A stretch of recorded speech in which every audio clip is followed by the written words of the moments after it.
으로 이렇게 되어 있습니다. KBS 1TV에서 방영하고 있는 시사 프로그램 중에 명견만리라는 것이 있습니다. 명견만리는 한 명의 주제 강연자가 각종 미래에 대한 이슈를 가지고서 자신이 취재한 내용을 대중에게 전달하는 일명 프리젠테이션 쇼라고 할 수 있습니다. 명견만리, 만리밖의 일을 환하게 살펴서 알고 있다.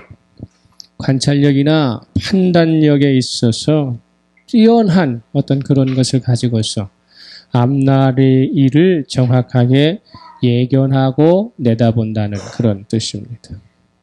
그 중에서 제가 주목한 것은 지난 목요일에 방영된 요새 김영란법으로 더 유명세가 얻어진 부패 방지법의 최초의 제안자 김영란 교수가 출연해서 오늘 지금 우리 사회가 안고 있는 가장 큰 문제를 지적하게 됩니다. 그러면서 그 대안이 무엇인가를 그가 우리에게 설명을 하고 있죠. 우리나라가 유난히 후진성을 면치 못하고 있는 것이 무엇이냐면 부정부패에 연루된 사건들이라는 것이죠. 한 국가의 청렴도를 독일에 본부를 두고 있는 국제 투명성 기구가 해마다 발표를 하고 있는데 전체 175개국 중에서 우리나라는 43위에 달한다고 합니다. 175개국에서 43위니까 나쁘지 않지 않느냐라고 판단을 할 수 있지만 가장 청렴한 나라는 덴마크, 그 뒤에 뉴질랜드와 핀란드가 뒤따르고 있고요. 아시아 지역에서는 싱가포르가 최고로 앞서고 있어요. 중국은 175개국 중에 100위. 또 북한이 아프리카의 소말리아와 동점을 이루어서 최하위를 기록하고 있습니다. 우리나라의 청렴도는 우리가 그렇게 싫어하는 일본보다 늦고 또 아프리카에 있는 보츠나와라고 하는 조그마한 국가보다 13번째나 밀려 있어요. 보츠와나는 30위예요. 우리는 43위. 나라별 부패의 요인을 4가지 유형으로 정리를 하고 있는데 1단계는 독재형 부패입니다. 중국, 인도와 같은 정치적 후진국에서 나타나는 부패입니다. 2단계는 족벌형 부패, 러시아나 필리핀에서 나타나는 것이죠. 4단계는 시장 로비형 부패로서 미국, 영국, 일본 등이 여기에서 나타납니다. 그렇다면 3단계는 뭐냐는 것이죠. 우리가 여기에 속해 있죠. 엘리트 카르텔형 부패 이렇게 얘기하고 있습니다. 다른 거는 쉬운 설명을 하고 있는데 3위만큼은 3단계는 엘리트 카르텔형 부패 이렇게 되어 있습니다. 특징이 뭐냐? 정치인과 고위 관료, 대기업이 그 엘리트층을 이루고 있는 이 사람들이 인맥과 연주를 가지고서 부당한 이득을 얻기 위한, 기득권을 잡기 위한 똑똑한 사람들끼리 주고받는 부정부패라는 데 문제가 있습니다. 최근 정관계 인사가 퇴직 후에 산하기관, 자기가 근무하던 산하기관에 낙하 인사로 간다든지 해피야, 관피야 이런 것들이 다 엘리트 카르텔형 부패입니다. 최근 전국을 뜨겁게 달구면서 여야 가릴 것 없이 물고 물려있는 이 성완종 리스트는 전형적인 엘리트 카르텔형 부패의 모습이지요. 인맥과 연주를 통해서 자기들만의 부당 이익을 얻으려고 하는 불공정한 시도입니다. 이러한 부정부패를 계속 방치할 경우에는 이미 일어난 비극적인 사건, 즉 세월호 사건이 한 번의 사건으로 끝나지 않을 것이라는 것이고요. 방산비리 부패 유형이 계속 반복되면서 궁극적으로는 국민들의 생명을 위협하게 될 것이라는 것입니다. 부패가 없고 청렴한 국가일수록 불평등이 사라진다는 것이고 중산층이 늘어난다는 통계가 있습니다. 모든 국민이 함께 행복을 추구할 수 있는 유일한 방법은 부패 척결이요 부정부패를 막는 것이라는 것입니다. 부패 방지는 강력한 법으로 강제하는 것도 중요하지만 꾸준한 교육을 통한 국민의식의 질적인 성장, 성숙이 필요한 사회가 투명해야 한다고 하는 숙제가 있습니다. 이 부패를 지시하는 단어는 corruption이라고 하는 단어예요. corruption입니다. 이것은 함께 파멸한다라는 뜻이에요. 부패라는 것이 썩어버리는 것이 아니라 그 사람과 접촉을 하면 같이 멸망해 버리는 것이라는 것이죠. 부패를 방지해야만 함께 파멸하는 것을 막을 수 있다는 점에서 이것은 모든 사람들에게 좌시돼서는 안 되는 중요한 아젠다라는 것입니다. 부패한 권력과 부패한 사람이 부패 척결을 주도할 수는 없는 것입니다. 부정한 사람이 부패 척결을 주도하게 되면 저 묻은 개가 똥 묻은 개 나무라는 격이 되어서 논점이 왜곡이 됩니다. 그래서 걸린 사람만 억울하다고 하는 바보라고 하는 엉뚱한 결론에 봉착하게 되는 것입니다. 자신이 살지 못할 바에는 같이 죽자는 식으로 진흙탕 싸움이 되기 때문에 변질되면서 혼란만 가중거려서 국난을 분열시키는 것입니다. 동과 서를 분열시키는 것입니다. 우리만 그러냐? 너희는 안 그래? 뭐 충청도 사람만 그래? 경상도 사람은 없어? 우리 정부만 그래? 이전의 정부는 안 그래? 하고 마구잡이식으로 걸고 넘어져가지고 본질을 흐려서 그냥 진흙탕 싸움이 돼서 모두가 힘이 빠지게 돼서 이러지도 저러지도 못하고 그냥 넘어가게 하는 것.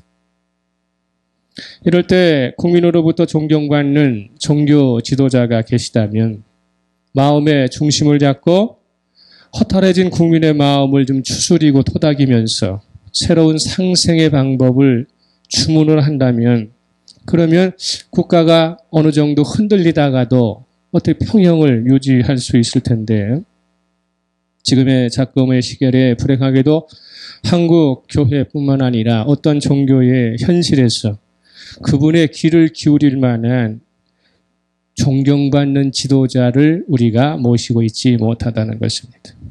오히려 통렬하게 지탄받는 대상으로 전락한 지 오래된 것이 종교의 현실이죠. 교회 안에서도 버젓이 후진국에서나 나타나는 독재형 부패가 그리고 엘리트 카르텔 부패가 만연되어 있기 때문입니다. 저는 어제 중간고사를 치렀어요. 나이 들어서 시험 공부한다는 것이 쉽지 않다는 것을 또 발견을 하게 되죠. 그런데 시험장을 가보니까 뭐 벽면마다 책상마다 뭘 이렇게 꼼꼼히 이렇게 써놨는지 몰라요. 시험을 대비한 나름대로의 준비였을 것입니다. 아, 노력이 대단하다라는 감탄이 들기도 했습니다. 그렇지만 그것이 사소한 일 같지만 이것은 공정하지 못한 태도입니다. 그러면서 저를 스스로 생각하게 되었습니다. 만약에 공부를 열심히 하고 기억력이 좋고 성실한 사람보다 제가 시험을 잘 보고 싶은 생각을 한다면 그것은 공정하지 못한 태도라는 거예요. 저보다 더 공부를 더 잘하고 더 성실하고 더 열심히 공부한 사람보다 내가 시험을 더 잘 보기를 원하는 것은 나 스스로 공정하지 못한 것입니다. 제가 목사라는 것을 알고 있는 사람들이 있는 현장에서 제가 할 수 있는 최대한의 공정한 방법은 최선을 다하는 모습이죠. 그래서 저는 시간마다 제가 앉은 책상을 지우개로 지웠습니다. 내 책상에는 그 어떤 글씨도 없다는 것을 확인시키려고 하는 것이죠. 그러면서 시험을 볼 때마다 나보다 누가 더 잘 볼 것인가에 대한 염려보다는 그동안 내가 노력했던 것을 최선을 다해서 생각나고 기억하기만을 바랬던 것이죠. 공부를 하지 않아서 못 쓰는 것은 정직한 것입니다. 그렇죠? 시험 공부하지 못해서 시험을 잘못 보는 것은 정직한 것이죠. 공부를 했는데도 기억나지 않고 그리고 쓰지 못하는 것은 조금 더 열심히 했어야 했는데 그렇지 못한 결과입니다. 내가 하고 싶어서 하는 공부인데 부정한 방법을 동원해서 내 실력 이상의 것으로 만족을 얻으려 한다는 것은 내 자신에게 뿐만 아니라 하나님 앞에 슬픈 일입니다. 열심히 공부한 사람이 얻을 수 있는 점수를 부정한 방법을 동원해서 그 사람과 똑같은 실력, 똑같은 점수를 받기를 원한다면 나보다 공부를 더 열심히 하고 성실히 임한 사람이 억울해지는 것입니다. 그리스도인은 하나님과 자신 스스로에게 공정한 태도를 지녀야 함을 더더욱 깨닫게 되었습니다. 누가 시험을 잘 봤느냐, 누가 더 기억을 잘했느냐가 아니라 내가 열심히 공부를 한 대가를 내가 할 수 있도록 최선을 다했는가를 생각합니다. 근데 많은 사람들이 저한테 그래요. 목사님은 걱정을 안 한다는 거예요. 자기들이 걱정이지. 난 그 논리를 모르겠어요. 왜 나는 걱정이 안 되고 자기들은 걱정이 되는 거죠? 그들은 공부를 잘하는 걸로 알아요. 그래서 그것은 절대적으로 오해다. 나는 공부를 잘하는 사람이 아니라 공부를 좋아하는 사람이지 잘하는 사람이 아니라는 것입니다. 공부를 좋아하는 것과 잘하는 것은 일치될 수도 있지만 그렇지 않을 수도 있어요. 그래서 제가 보이는 모습은 내 시선을 시험 보는 시간에 45도 이상으로 돌려본 적이 없고 위아래로 내려본 적이 없어요. 그래서 깨끗한 마음으로, 공정한 마음으로, 투명한 마음으로 내가 아는 것만 최선을 다해서 쓰고 생각나지 않은 것은 유혹이 생길까 봐 덮고 퇴장했어요. 그래서 또 룰루랄라 찬송 부르고 쉬다가 시험 보는 겁니다. 그들은 만점을 목적했는지는 모르지만 저는 만점을 목적하지 않았거든요. 내가 생각하고 내가 배운 것만큼 쓰면 그것으로 좋겠기 때문에. 많은 사람들이 자신이 그리스도인임을 드러내지 않는 이유는 뭘까요? 그리스도인이 드러난다는 것이 손해볼 수 있다고 하는, 다른 사람들에게 편견이 유도된다고 하는 그런 염려 때문에 나는 예수를 믿는 사람입니다라를 스스로가 내세우지 않고 자랑하지 않습니다. 피해의식이죠. 그것은 하나님이 공정한 분이라는 것을 모르기 때문입니다. 내가 세상에서 그리스도인으로 드러난다고 하는 사실이 하나님이 공정하신 분이기 때문에 그것을 인정해 주실 것이라고 하는 것을 모르기 때문에 무조건 남들보다는 손해볼 거라고 하는 착각에서 나타난다는 것이죠. 저에게 다시 시선을 돌려서 스스로를 평가해 보았습니다. 내 안에 정말 부패의 의지는 없는가? 부정의 행동을 경고해 주는 그 부정과 부패를 막아낼 수 있는 신앙의 청정성, 신앙의 청렴도, 믿음의 순수성이 얼마나 나에게 있는가. 누구에게 보여지기 위함이 아니라 하나님 앞에 내가 믿음의 청정성과 믿음의 청렴도를 유지하기 위하여 얼마나 내가 공정한 믿음을 가지고 있는가. 많은 사람들이 저 사람의 믿음은 정말로 깨끗해, 순전해라고 하는 것을 하나님 앞에서 내가 살아가는 모습으로 보여준다면 그걸 공부를 잘했느니 만점을 받느니는 그것은 부차적인 문제고 두 번째 문제잖아요. 내가 좋아서 하는 공부였기 때문에 나의 실력을 판단하고 평가하는 시험이 감사한 거예요. 스트레스가 아니라. 그래서 그것을 통해서 내가 하나님 앞에 내 실력이 증진되고 있음을 보여줌으로써 하나님의 공정성을 나는 신뢰하는 것입니다. 할렐루야. 그런 것입니다. 신앙의 청렴도는 어느 시대나 제자들의 정체성을 보여주는 덕목이었고요. 척도였다고 하는 것이죠. 마태복음 5장 13절 이하에 너희는 세상의 소금이니 소금이 만일 그 맛을 잃으면 무엇으로 짜게 하리요? 후에는 아무 쓸데없어 다만 밖에 버려져 사람에게 밟힐 뿐이니라 말씀하셨어요. 소금이 소금으로서 가치를 인정받으려면 맛을 잃지 말아야 합니다. 소금의 대표적인 짠맛을 통해서 스스로가 썩는 것을 방지하고 나와 관계하는 사람들에게 부패를 막는, 진행을 막는 역할을 해야 하는 것입니다. 그리스도인이 먼저 청렴해야 하는 이유는 세상에서 그리스도인이면서도 함께 파멸하지 말아야 하고 부패의 진행을 막아야 하는 사명이 그리스도인에게 있습니다. 하나님은 말씀하신 게 너희들은 소금이라 말할 때 다른 사람 부패 진행하는 걸 막으라고 하는 것은 2차적인 문제예요. 나 스스로가 썩는 것을 막아야 하고 나로 말미암아 관계하는 사람이 부패의 진행이 좀 막을 수만 있다면 그것은 하나님이 나에게 너의 인생은 공정한 인생이라고 말씀하시는 것이죠. 어떻게 맛을 잃지 않으면서도 그 맛을 끝까지 유지할 수 있겠는가? 교육을 강화하고 CCTV를 이용해서 빈틈없이 그 사람을 감시하고 적발하면 처벌 수위를 높여서 맑고 깨끗함을 어거지로 수동적으로 유지할 수 있는 것이 대안이냐 그 말이에요. 한 명의 도둑을 10명이 막을 수 없다는 말이 있습니다. 원천적으로 청렴과 청정한 상태를 믿음의 상태를 유지하는 데에는 그렇게 하는 게 아니에요.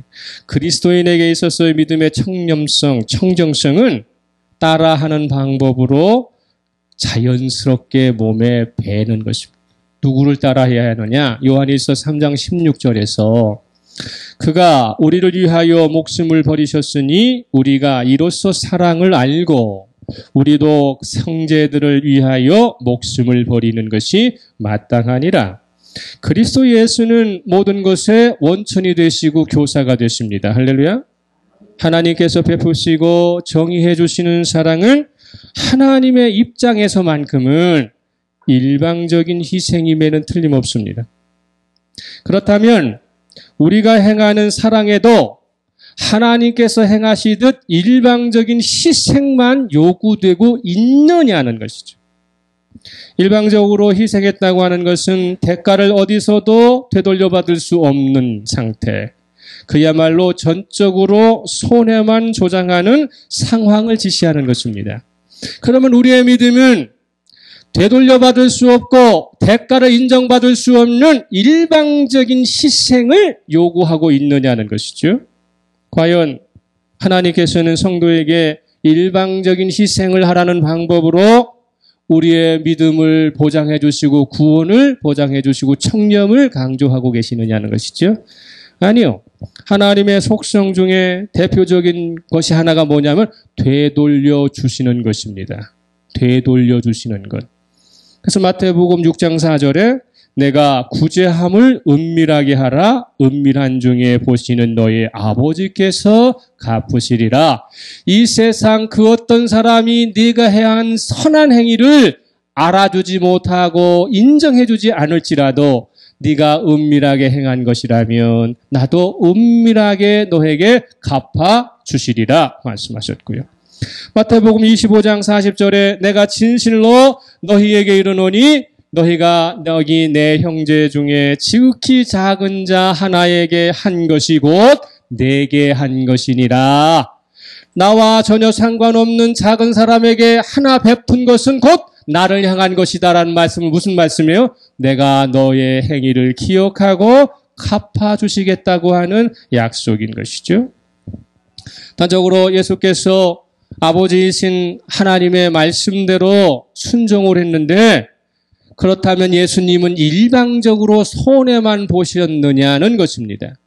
우리가 예수께서 행하셨던 것이 어떤 결과가 나왔는가를 알게 되면 우리가 어떤 삶을 살아야 되는지를 알게 되는 것이죠. 히브리서 12장 2절 말씀에 믿음의 주요 또 온전하게 하시는 이인 예수를 바라보자. 그는 그 앞에 있는 기쁨을 위하여 십자가를 참으사 부끄러움을 개의치 아니하시더니 하나님 보좌 우편에 앉으셨느니라 말씀하고 있습니다.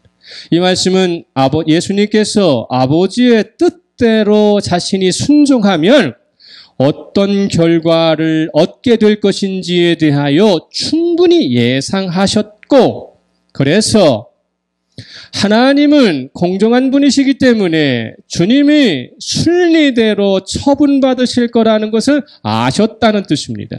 그 앞에 기쁨을 위한 것이 있었기 때문에 당신 앞에 기쁨이 있는 것을 알기 때문에 참으시는 것이고, 당신 앞에 기쁨이 있는 것을 아셨기 때문에 개의치 아니하시고 꾸준히 그 일을 하시는 거예요.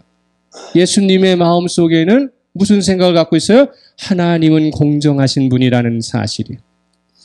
하나님은 공정하신 분이시기 때문에 그분이 나에게 이러이러한 것을 시키셨고 요구하셨다면 그것을 그대로 순종하면 그분은 반드시 공정한 대가를 치르셨을 것이다. 그래서 하나님 보좌의 우편에 앉았느니라. 할렐루야. 예수께서 십자가에 못 박혀 죽으셨지만, 고난당하셨지만 살아나셨을 뿐 아니라 그분이 있어야 할 그 자리를 반드시 보장해 주셨다는 것입니다. 그렇기 때문에 주님께서 하나님으로부터 얻으신 것이 정말이라면 그분을 따르는 성도 또한 정말로 하나님이 보답해 주실 것이라는 것이죠. 예수님께서 약속하신 것은 우리에게도 약속하신 것입니다. 할렐루야. 예수님께서 얻으신 것이라면 우리도 얻는 것이죠. 왜? 예수님은 우리 모든 자의 첫 열매이시니까요. 그렇잖아요? 사과나무에 사과가 열렸어요. 그럼 그 나무에 사과가 열렸다는 것은 가지가지마다 뭐가 열린다는 걸 약속하는 거예요. 사과나무를 여는 거죠. 사과 열매가 열린 가지는 다른 가지도 그 나무에 붙어 있다면 사과가 열리게 돼 있는 거예요. 이 가지는 사과가 열리고 저 가지는 뭐 배가 열리고 아래까지는 토마토가 열린다면 그건 인간이 유전자 조작을 했기 때문이에요. 하나님의 원칙은 아니라는 것이죠. 그렇다면 하나님께서 예수 그리스도에게 약속하신 거라면 우리에게 약속하신 것이고, 하나님께서 약속하신 것을 예수 그리스도에게 이루어 주셨다면 우리도 예수님처럼 따라 행하면 반드시 예수님께서 받으신 것을 받으실 수 있다는 것이죠. 콩 심은 데는 콩 나고 팥 심은 데는 팥 나는 것이죠. 콩 심은 데 팥 나고 팥 심은 데 콩 나면 그러면 그것은 하나님이 공정하지 않으신 것이죠. 예수 잘 믿으면 복 받고 구원받습니다. 할렐루야. 그건 우리가 만들어낸 얘기가 아니라 하나님 잘 믿으면 저 복 주세요. 예수님 잘 믿으면 저 구원해 주세요 하고 우리가 조건을 제시한 게 아니라 그분이 그렇게 약속하셨기 때문에 이루어지는 것입니다. 신앙의 청렴도는 하나님과 순전한 신뢰를 구축하는 데서 오는 것이죠. 순전한 신뢰라는 게 뭔가? 한마디로 훤히 들여다볼 수 있도록 나의 삶의 내용을 투명하게 만드는 것입니다. 이 투명하게 만드는 것은 어떻게 해야 되는 것인가? 이스라엘의 조상된 아브라함의 예에서 찾을 수 있습니다. 하나님께서 아브라함을 찾아가시죠. 창세기 12장 1절 여호와께서 아브라함에게 이르시되 너는 너의 고향과 친척과 아버지의 집을 떠나 내가 내게 보여줄 땅으로 가라 말씀하십니다. 혈연과 지연의 관계를 지속할 수 없는 곳에서 하나님과 아브라함의 신뢰 관계는 더더욱 투명해지는 것이지요. 지연에 의존하지 않고 혈연에 의지하지 않고 인맥 따지지 않고 연줄 따지지 않고 하나님 앞에 내가 신실한 삶을 살게 되면 그래야 아브라함이 복받은 것이 하나님의 전적인 역사라는 것을 알 수 있는 것입니다. 또한 느헤미야가 무너진 예루살렘의 성벽을 수축할 때 이권을 노린 불순자들이 회유와 협박을 가합니다. 느헤미야는 오로지 내가 해야 하는 일은 하나님만이 도우시는 일이고 하나님만이 참여하셔야만 한다고 주장하죠. 그래서 느헤미야 2장 20절에 말합니다.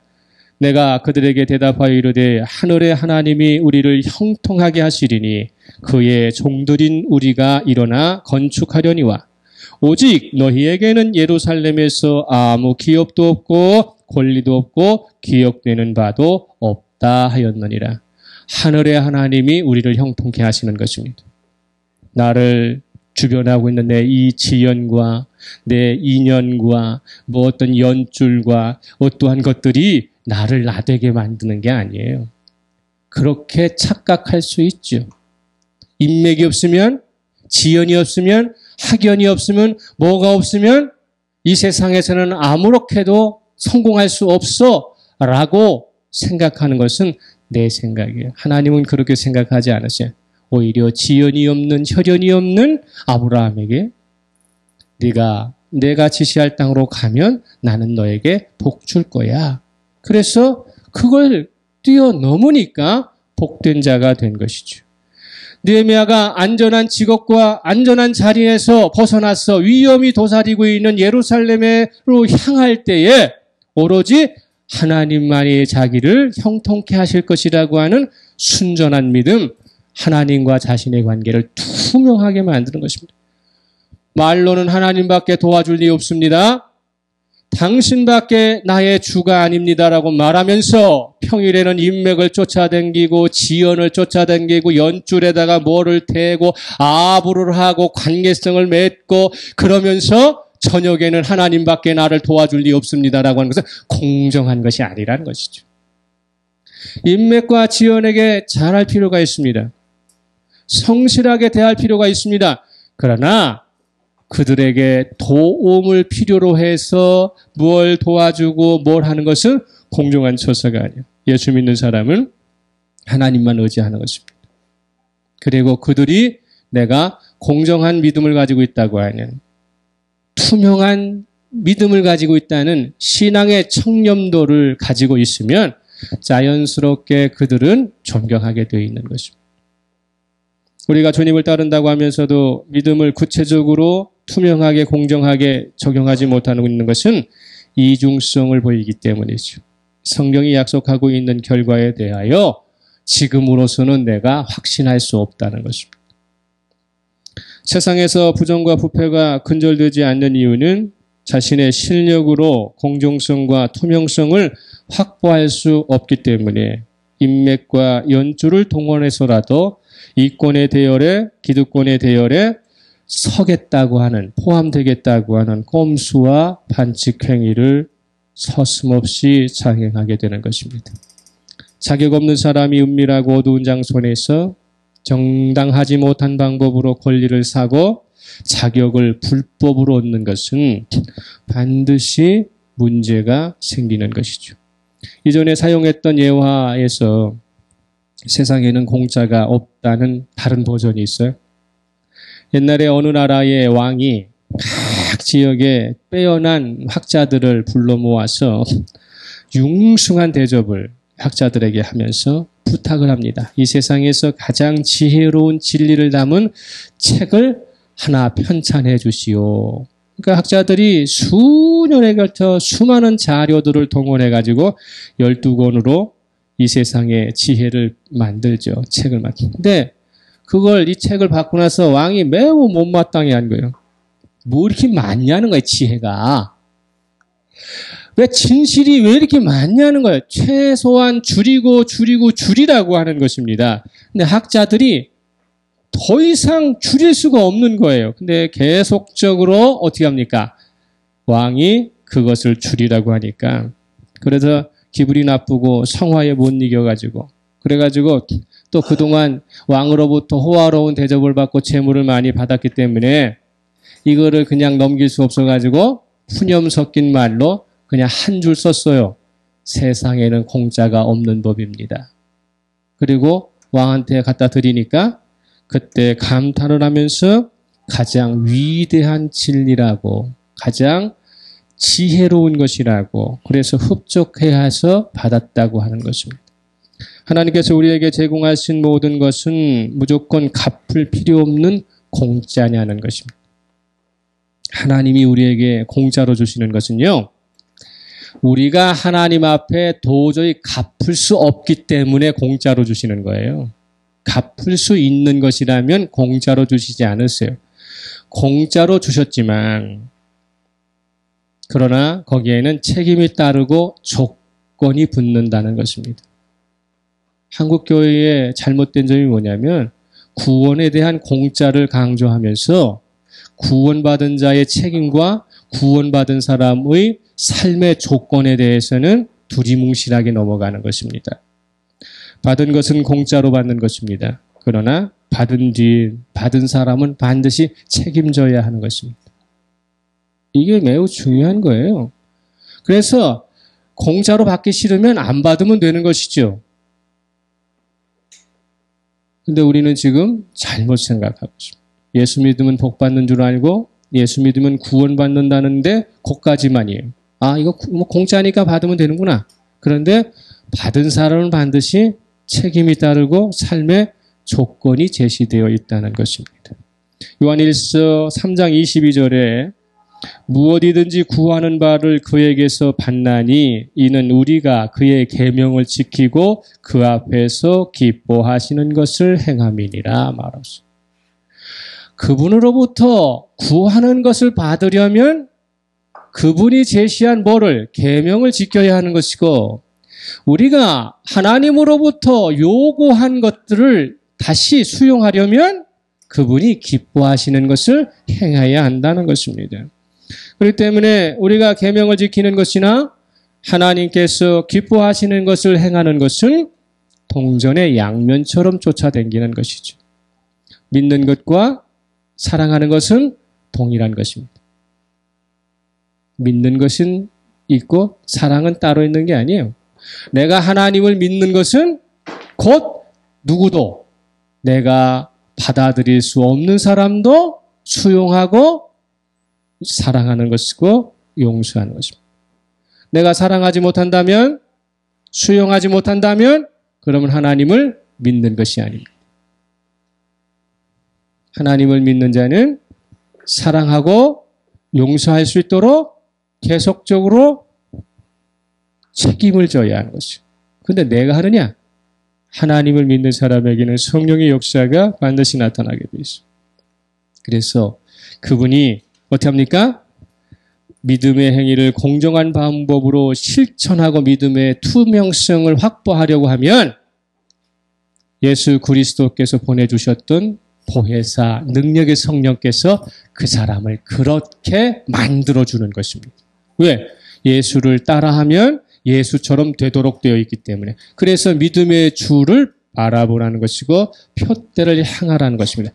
내가 노력해서 그런 사람 되라는 것이 아니라 내가 구원과 내가 이러이러한 것들을 공짜로 주었으니까 너는 예수를 따라가라. 그런데 따라가다 보면 이런 고난이 있고 이런 환난이 있고 이런 절망이 있고 이런 좌절함이 있다. 그렇지만 그것을 개의치 말아라.